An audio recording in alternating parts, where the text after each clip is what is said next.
top of the table clash, challenges flying in, a physical battle, and one big red card decision.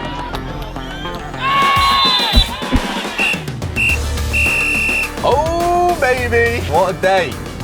What a day. Gloucestershire County League, first versus second, Frampton versus Sharpness, both teams unbeaten, one goal difference between them. Could be a great game. An honour to ref a game like that, to be honest. Not every day you get to referee first v second. As always for games like this, there are a little bit of nerve, but historically I always referee better when I'm a little bit nervous. Okay, a certain level of anxiety is good. It's good for you, it's helpful, it heightens your senses, adrenaline pumping. It's good, I'm looking forward to it. If you're new here, my name's Eric. I'm a level 5 referee here in England, and I basically take you in a day in the life of what it's like to be a referee. I will show you some highlights from the games, and then when we get home, we review all of the decisions I made as a referee, the good and the bad, and we basically, break them down and try and figure out where we made mistakes, where we did well, and why we made the decisions we made, just so we can become better referees and share that experience with you lot.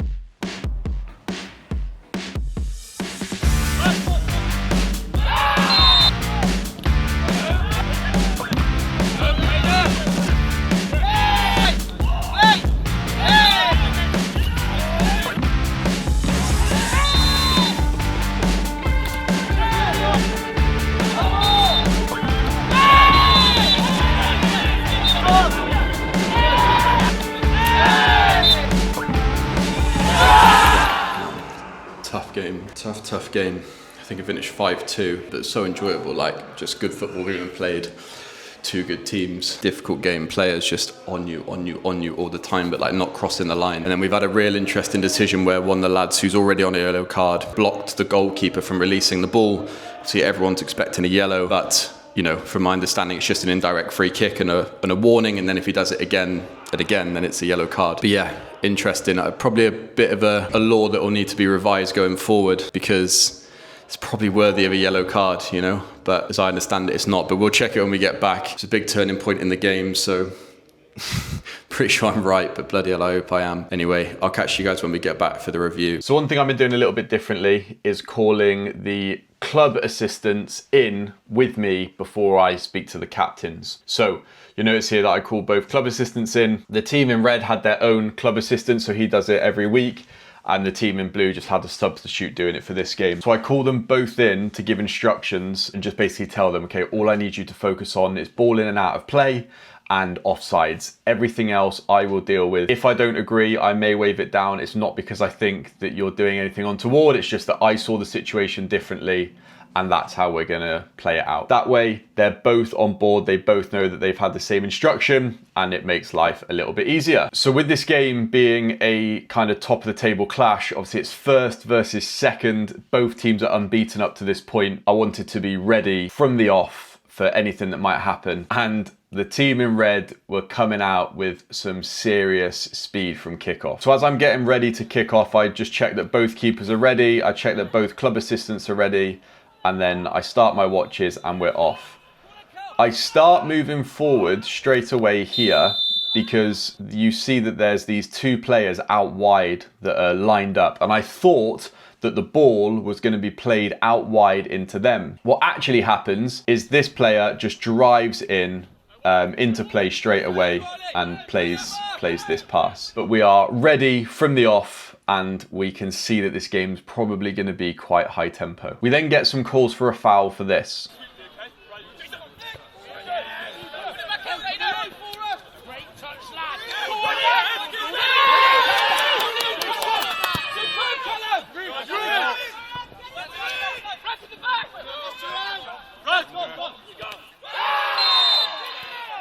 So again, very high tempo start to the match. What I'm thinking about at the start of the game is the fact that this is going to be a physical battle, and one that I'm happy to facilitate as long as it doesn't get out of hand. If I start giving soft fouls early, I really don't want to set the threshold too low, because there's no way that this game is not going to be a physical game. So as that ball comes in, obviously these two lads are challenging.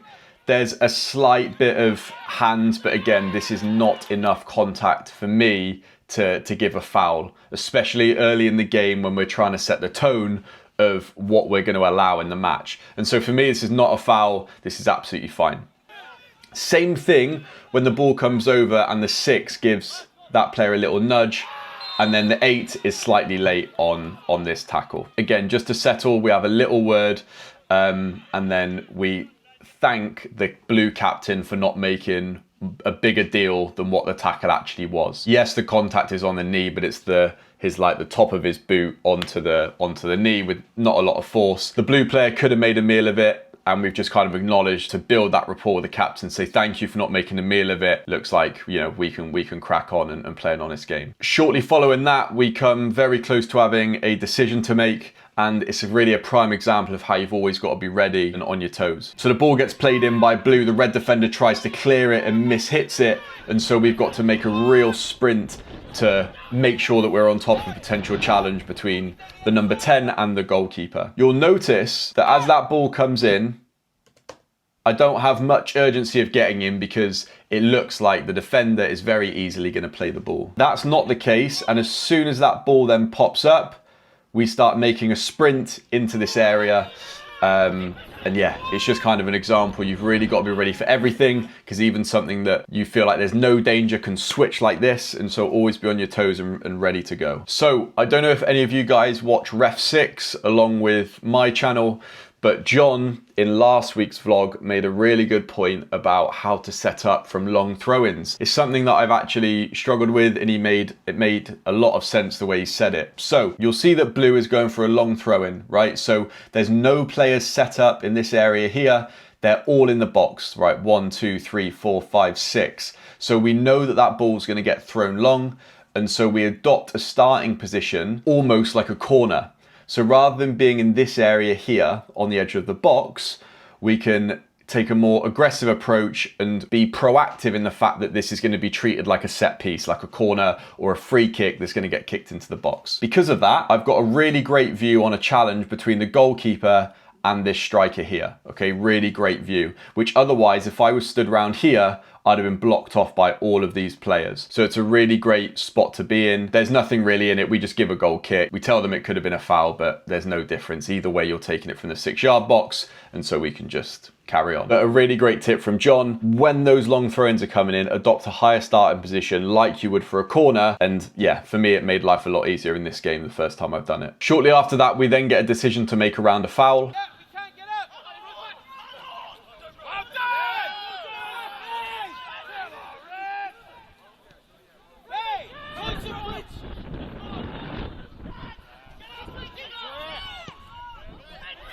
So the 7 picks up the ball, and then there's a challenge here.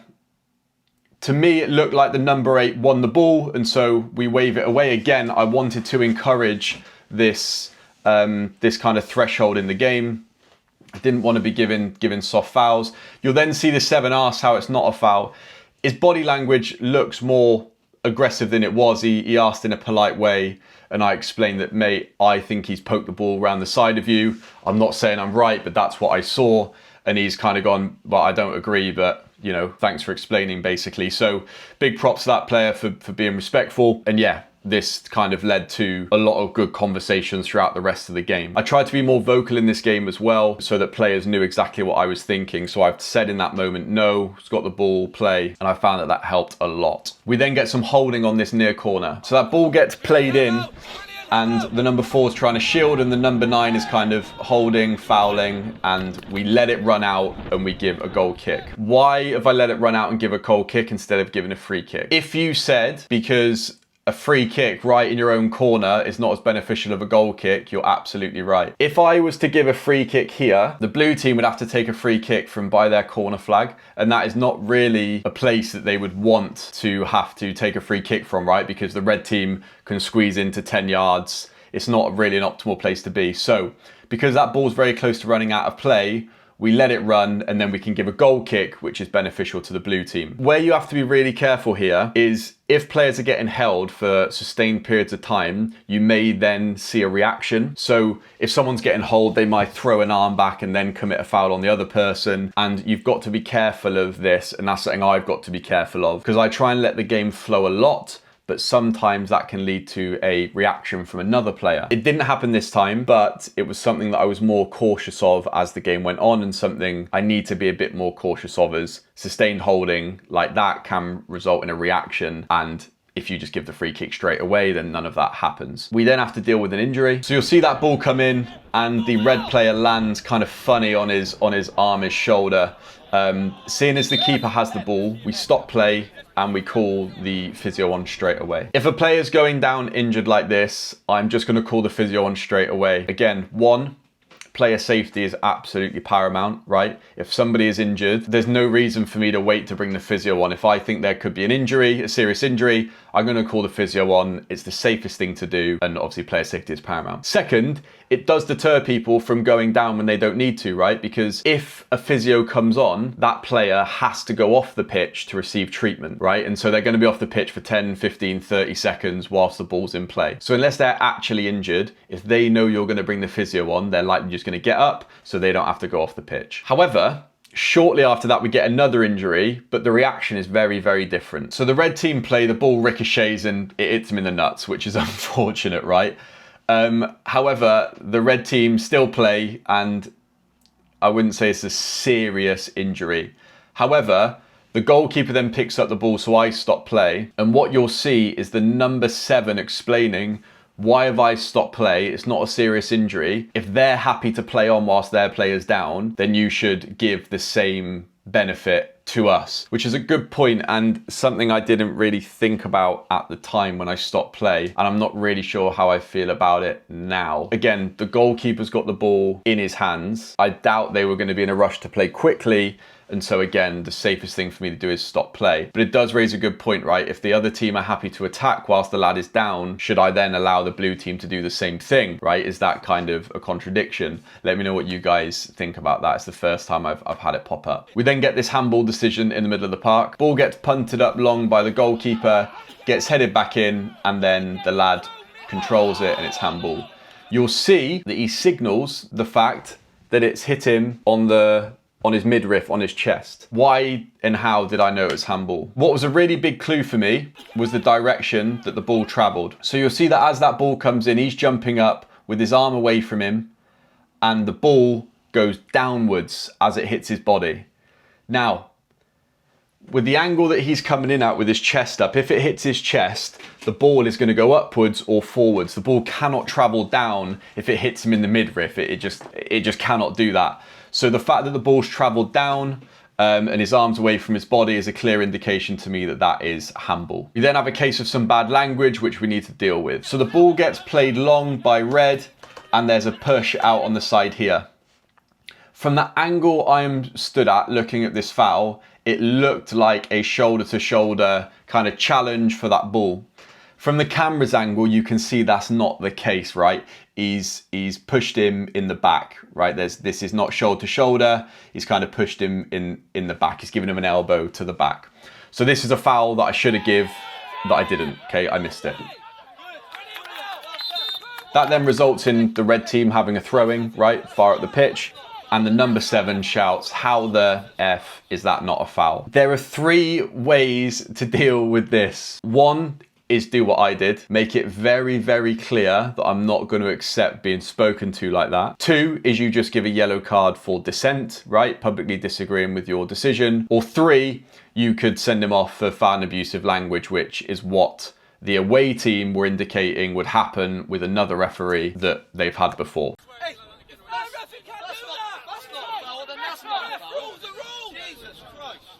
About 25 minutes into the first half, we get our first yellow card. So the ball gets played into the right winger. The red defender slides in, brings him down. And for me, this is a reckless tackle. So we call the number 6 in. And again, you could do this for Spa, you could do this for reckless, depends on what you see. But for me, this was a reckless tackle. So we pull him in, we get his name, and then we make sure that he turns around to acknowledge the yellow card, so that he knows that he's been given one. We then give a foul that nobody appeals for, and a lot of people are kind of confused. So you'll see that as the ball gets played back into 2, As he plays it away, the blue player steps directly on the top of 2's foot. Okay, so this is a careless foul. Again, if red were to just play the ball into here, right, and then go to play forward, right, into these areas that they could, I would just let play carry on. However, there's an immediate turnover in possession, and so it's a foul. Okay, that's why I've given a foul. You'll hear sidelines, what have I seen, blah, blah. And that's because nobody really saw it, nobody appealed for it. But I did, and I understood why it was a foul. And the important thing is, the number 10 and the number 2 understood why it was a foul. And so that kind of builds your credibility, right? Oh, the ref's willing to give decisions even when people don't ask for it. He's switched on, he knows what's happening in the game. You'll see the managers of the red team complaining about the number 3's throw-in. When you take a throw-in, you only have to have both feet touching the line, okay? If 99% of your feet are on the pitch, but 1% of both of your feet are on the line, it's a completely valid throw-in. And the management team kept shouting, asking for a foul throw. And this was like the 3rd time that it happened. So as they complained for a foul throw, we let play carry on, the ball goes out of play, and so we take the opportunity to come over and chat to the touchline. I basically explained there's absolutely nothing wrong with the throw-ins and I don't want to hear any more about it. And to their credit, this just stopped. They didn't say another word about throw-ins for the rest of the match. What's interesting is I had some feedback from some other referees that if I'm going to go over to the benches, I should just show a yellow card for dissent or whatever it is I'm going over to chat to them about rather than getting into a conversation. I think there's merit to that, and let me know what you guys think in the comments. But again, I've had a chat with them and it's stopped. And so for me, that's done the job. The contrary argument would be, well, if they carried on, you'd have to go over and give me a yellow card and you should have just done that in the first place. Later on in this game, there's a really big decision to make and it starts here, okay? So we're gonna track the red number 9 throughout the game, okay? And this is his first offense.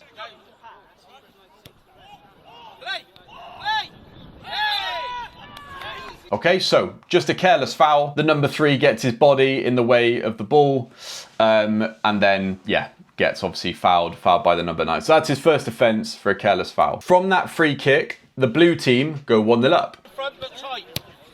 Great ball again.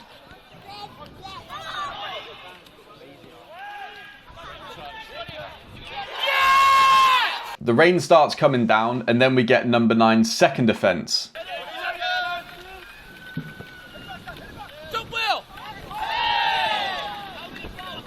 Now, the way he's jumped into the player here could be deemed as reckless. I didn't think so. I thought I would personally just give this as a careless foul. And because the goalkeeper again had the ball in his hands, I say the keeper's got it, let's just play on. When the ball goes out of play as well, I also have a chat with him and tell him to be very careful because that was very borderline for me. We then get a decision to make around a penalty.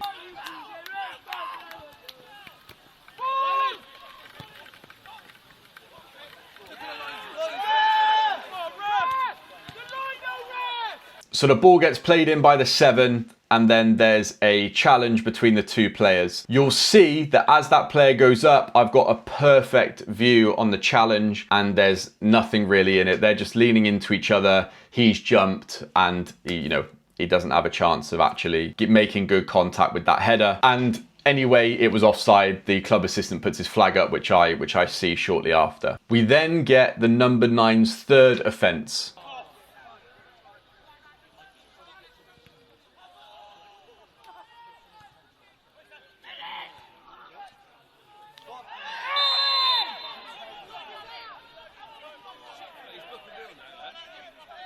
So why have I given him a yellow card? As this ball comes in, it's very, very clear that the goalkeeper is going to go up and win the ball, right? There's no real challenge for the number 9. Okay, the goalkeeper's got it in his hands now, and then the number 9 comes in and makes contact with the goalkeeper. I heard the sound of shin pads colliding.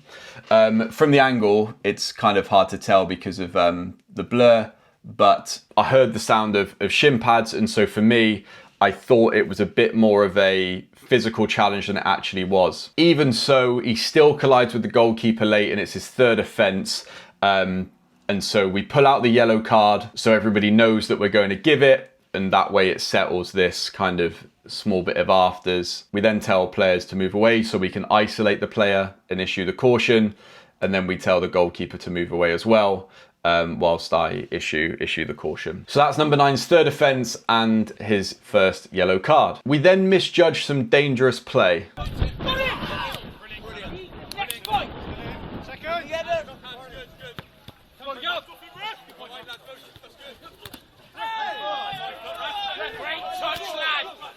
So as that ball comes in, the red player goes to head it and the number 10 lifts his foot to win the ball. This foot is way too high and this is dangerous play. Even though he's got his foot on it and dropped it really quickly, it's dangerous play. You can't really have your foot that high when there are players trying to head the ball. It happened so quick. The 7 kind of dived in. He didn't look like he pulled out. And so, yeah, it just didn't register to me that this was dangerous play. This is wrong. This is dangerous play. You can't have your foot that high when people are trying to challenge for the ball with their head. And that is half time. So 1-0 to the blue team, 2 yellow cards, and the game does not stop there. Let's jump into the second half. We have a relatively quiet start to the second half, and then 20 minutes in, we get this.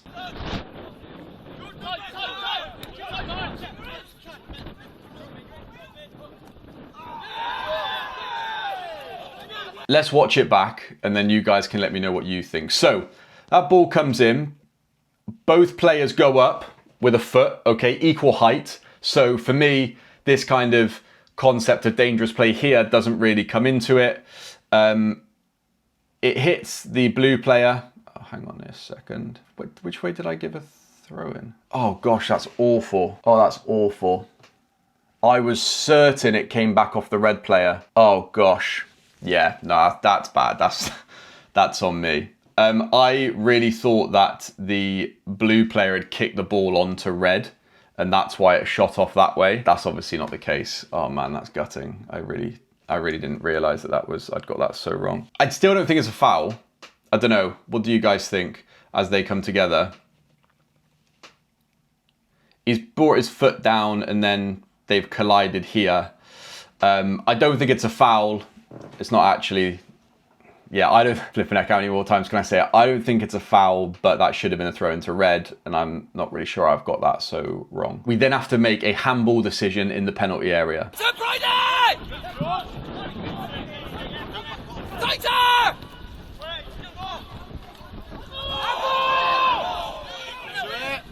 Let's go through a few things. 1, does it hit his arm or hand? Yes. Yes, it does. Okay, we can clearly see that it strikes his arm. Is it deliberate? No. 2, does he make his body unnaturally bigger? For me, no. He's jumping up to head of the ball, right, and uses his arms for leverage, which is a completely normal action. And then as he's coming down and bringing his arms in, it hits his arm. So yes, it hits his arm. Yes, his arm is away from his body. But for me, it's not deliberate and none of what he's done there is unnatural. And so for me, it's not a penalty. So in the laws of the game, the first thing that it says is not every touch of a player's hand or arm with the ball is an offence, okay? Just because it hits someone's hand or arm does not make it an offence. It is an offence if a player deliberately touches the ball with their hand or arm, for example, deliberately moving it towards the ball to block it, or 2, touches the ball with their hand or arm when it's made their body unnaturally bigger. Now, what is unnatural? A player is considered to have made their body unnaturally bigger when the position of their hand or arm is not a consequence or justifiable by their body movements in that situation. Let's say someone's about to take a shot and you stand there like this and it hits your arm. Well, that's not necessarily deliberate, but your arms should never ever be in that position. When I watched this and when I was watching it in real time, for me, the player's arm movements are completely natural for the action that he was taking. So it's a really quick wave away for me and you'll see that there's not much protest. The red team then go on the break and score an equaliser. Yes!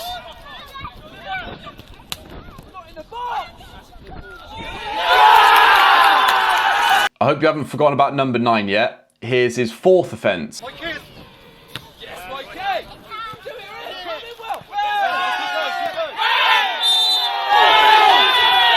Ball comes in and then the number 9 goes to challenge the number 2 for the ball. He tries to come around him and the ball doesn't really move anywhere, and so for me, this was a foul. They say that he got the ball, and while I don't disagree that he may have made contact with the ball, the speed in which he's come into the challenge, I would anticipate that ball to move a lot more than it did. So for me, this is a foul. As players are coming in, we tell them to move away and not crowd me, and then we go and check on the player to make sure he's all right. We then pull the number 9 in after this and just explain, look mate, I'm not disputing the fact that you may have touched the ball, but for me, you've come through the side of the player to win it, and so that's why I've given a foul. Then the number 9 does this. Pull it back! Will, what a run, Will! First things first, separate to the number 9's actions, my actions, I've actually got really lucky here, right? Really, really lucky, because I had a terrible habit of thinking they were going to play up the pitch long, and so you'll see that I don't actually have my eyes on play at all. I'm running up and I'm about to turn. As I turn my head, that's when the action happens. If this would have happened 2 seconds before I turned around, I'd have had no idea what had happened because I didn't have eyes on the ball. Never, ever, ever, ever, ever, ever, ever take your eyes off play like I did here. Second to that, the goalkeeper goes to release the ball and the number 9 runs in front of him to prevent him from doing it. As you can see, the reaction is they want him gone. They want him second yellow off the pitch. I tell all the players to move away and I pull the captains in, okay? So I tell everybody else to go away and I bring the captain in and the captain of the red team and the captain of the blue team. Why didn't I show him a second yellow card? So what does it say in law? An indirect free kick is awarded if a player prevents the goalkeeper from releasing the ball from the hands or kicks or attempts to kick the ball when the goalkeeper is in the process of releasing it. So that's the offence that this player's committed. He's ran in front of the goalkeeper to prevent him from releasing the ball. Contrary to popular belief, this is not a mandatory yellow card. What he's doing is not reckless, okay? It's not dangerous in any way to the player. So there's no reason for me to give a yellow card. He's not stopping a promising attack. We can't call a promising attack when the goalkeeper's got it in his hand in his own box. That just doesn't meet the criteria for that. And so this is effectively the same as just a careless foul, right? There's no reason for me to give a yellow card here. It's a very common misconception that if you stop the goalkeeper releasing the ball, that it's a mandatory yellow card, and that is not the case. Now, small caveat to that, we could give a yellow card here for persistent infringement as it's his 5th foul, but in the game I was under the impression that I've given a yellow card after his 3rd foul, and so that almost kind of resets. Not to the same level, but 2 fouls for me is not then again persistent, so I can give him a yellow card. I'm not thinking this is his 5th foul, I'm thinking this is his 2nd offence after the yellow, and it's not a mandatory yellow card. Obviously, everyone expects me to send him off here. For me, that is not the right thing to do. A final warning, as you can see with my body language, is the best thing to do here, and that's what I did. The red team then substitute him off because they know that he's on the final warning, and you'll see that the blue team obviously are blaming me for the fact that he's been subbed off, but I would argue that I've managed the situation well, and it's good tactical awareness from them to bring him off because they know he's on a final warning. Really interesting situation. Let me know what you guys think and what you would have done in this situation, because it's a very, very niche one. Just a couple minutes after that, we stop play for dangerous play. Fuck off, Will! We're nowhere near! So, why is this dangerous play? You'll see that as that ball bounces, the number 15 here starts running in. He runs in from quite a way. He's off the floor with 2 feet and showing his studs whilst challenging for the ball. For me, he's absolutely not in control of his body, and this is dangerous play. Again, I'd missed it earlier in the game, maybe even twice.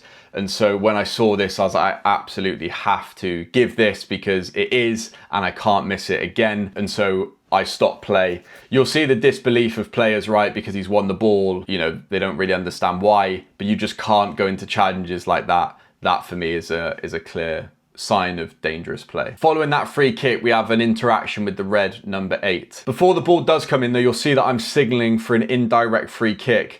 The reason being is when you give a free kick for dangerous play, because there's no contact, you restart play with an indirect free kick. That ball comes in, The number 8 is saying that he was pushed and puts his arm out and saying he was pushed. And then the ball goes up the other end. I give a corner, and then you'll see the number 8 turn around and ask me about the challenge back there. I explain to him that there's not really anything in it, and he's saying that, you know, he's pushed me in the back and it's a clear foul. At this point, I tell him to stop, otherwise he's going to get himself into trouble. The team in red then go 2-1 up.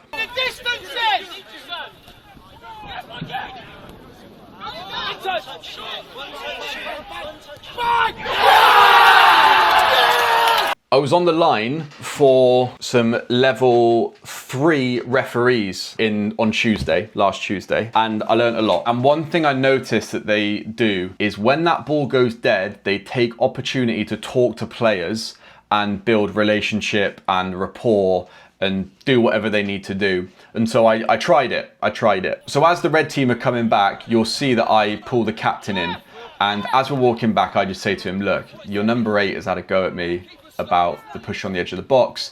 If I hear anything more from him, it's going to be a sin bin, okay? And I don't want to dish him out unless I absolutely have to. So can you please have a word with him? He takes it on board. He says, yeah, ref, no problem. I'll have a word with him. Right before kickoff here, I could hear him saying to number 8, mate, ref said anymore, it's a sin bin. And he was good as gold after that. So use your tools, use the captains. And if they're receptive, it can be a really great way of managing the game without having to dish out cards. We then misjudge a reckless challenge.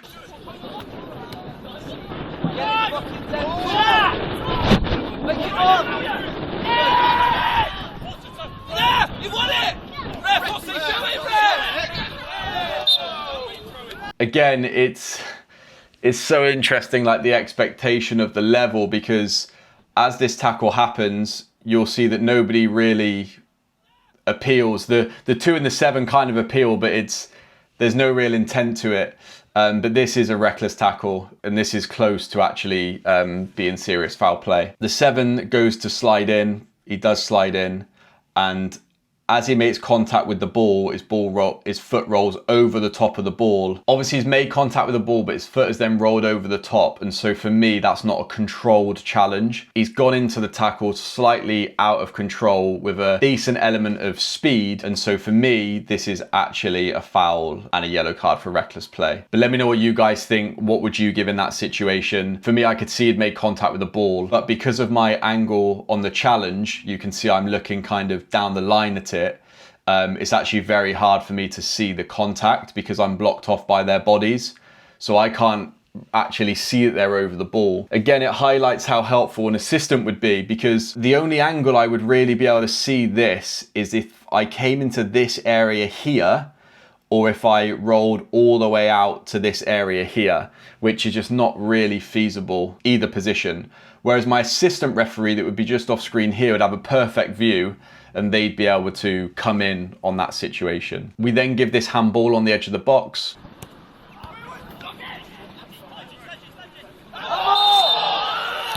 So the ball comes in, we've got eyes on what's happening, there's a clearance and we have to get out of the way, and then blue commits a handball offence. Why is it handball? For me, this is a deliberate action. He's deliberately controlled the ball with his body. He's had to go round me, which is annoying. It's kind of my fault. But as I glance, I see that his arm is out, and yeah, he controls it with his arm. So for me, this is handball. The downside to this is the fact that I get in somebody's way, right? So here, I should be thinking about what I think good refs call exit routes. It's not a term I'm familiar with, but it's a term I've heard. So here, where would be my best route out of this situation? Well, it's either going to be out here, right?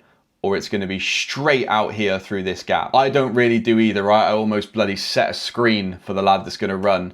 I then get out the way, and then he handballs it. Does he handball it if I'm not there? Who knows, right? Because he wouldn't have had to change his path ever so slightly. And these are the margins, right? So I need to be thinking about my exit route and how can I get out of those situations. Typically, that handball then leads to a goal. Tiptoe.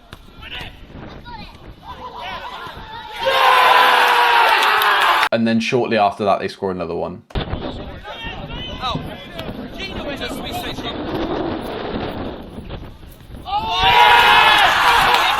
And then the team in red score another goal.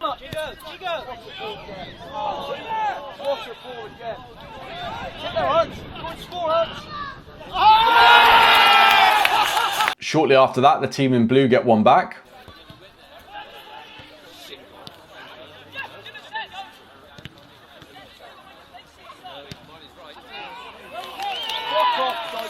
We blow the final whistle and then we get some handshakes. Yeah, we get 22 handshakes pretty much. All the players come through and shake hands, and it's a good end to the game. It was a good game. It was difficult, right? There was a lot that happened in this game, a lot of good and a lot to work on. Thank you everybody for watching. I really appreciate it. Next week we are getting observed, so get ready for a double episode again next week. And yeah, thank you so much for your support, and I'll see you next week.